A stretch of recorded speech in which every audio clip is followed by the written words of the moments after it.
1 টাকায় কিনে 2 টাকায় বিক্রি করছে, কিন্তু আরেকজন 3 টাকায় কিনছে, ওই এখন আর বিক্রি করতে পারে না। ওই বানরের গল্পের মতো। বানরের গল্প তো আমরা সবাই জানি। ওই বানরের গল্প হয়েছে, কিনছে, পরের দিন দেখা যায় হায় হায় ব্রোকার তো আর আসে নাই, কারণ ব্রোকারে আরেক দিক দিয়ে এসে বানর বিক্রি করে সব চলে গেছে গ্রামের মানুষের কাছে। গ্রামের মানুষ মনে করছে প্রত্যেকদিন ব্রোকার এসে শুধু 50 টাকার বানর, পরের দিন 100 টাকা, পরের দিন 200 টাকা, তাহলে পরের দিন তো 400 টাকায় কিনবে। বাস ব্রোকার যত বানর কিনছে এতদিন, ওই সব বানর সে আরেকটা লাইন দিয়ে সে সব গ্রামবাসীর কাছে বিক্রি করে দিয়ে চলে গেছে। এরপর দিন বানর আসে নাই, এখনো এদের অবস্থা হয়েছে এই অবস্থা।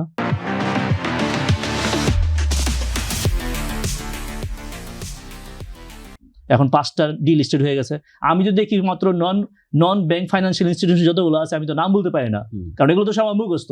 এখন আপনার 4টা ছাড়া, 5টা কোম্পানি ছাড়া, 2টা হচ্ছে আপনার ওই হাউজিং, এগুলো ছাড়া তো সবগুলো হচ্ছে আপনার ডিলিস্টেড করার মতো অবস্থা। সবগুলো ডিলিস্টেড করার মতো অবস্থা। বাংলাদেশ ব্যাংক করে নাই, করবে, আস্তে আস্তে করবে, যেহেতু ওই লাইনে চলে গেছে, একবার গেছে তো দেখবেন সব ডিলিস্টেড হয়ে যাবে। ইনভেস্টরে ঠিক হয়ে যাবে, সময় লাগবে। ওই যে ভাইয়া বলছে না, সময় লাগবে। আপনাকে ভালো জায়গায় ভালো শেয়ারে ইনভেস্ট করতে হবে। আর যদি ওইগুলোতে ইনভেস্ট করেন, কিন্তু রাস্তায় নামবেন না, সরকারকে গালিগালাজ দিয়েন না। সরকার তো আপনার বলে না যে ভাই আপনি সেখানে এইভাবে আপনি ইনভেস্ট করেন, প্রবলেম কিন্তু ওখানে। ঠিক আছে, ডিলিস্টেড করে শুরু হয়েছে 5টা। দেখেন ব্যাংকগুলো শুরু হোক, কত ব্যাংকও অবস্থা তো খারাপ। ব্যাংক তো এবার মনে হয় কতগুলা ব্যাংক আপনার এবার ডিভিডেন্ড দিতে পারেনি, আপনি হিসাব করে দেখেন। তাও লাস্ট মুহূর্তে কি করছে বাংলাদেশ ব্যাংক, কিন্তু একটা ছাড় দিয়েছে, আপনারা ভালো জানার কথা। ছাড় দিয়েছে যে কারণে অনেকের এনপিএল কম আসছে। এক একটা ব্যাংকের 100% আপনার এনপিএল, মানে অনেক বেশি এনপিএল হয়েছে।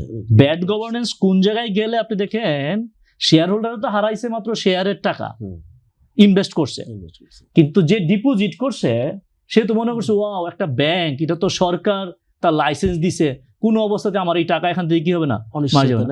কত আমার ফ্যামিলি বা ফ্রেন্ড সার্কেল লোকজন একটু চেষ্টা করে দেখো না টাকা, আমি আরে বাবা টাকা নাই তো, কোম্পানি তো বন্ধ, ব্যাংক তো বন্ধ, আছে কিছু টাকা নাই, তুমি কোত্থেকে টাকা পাবা, চেষ্টার কোনো দাম নাই, টাকা তো নাই, দিবি কি নাই।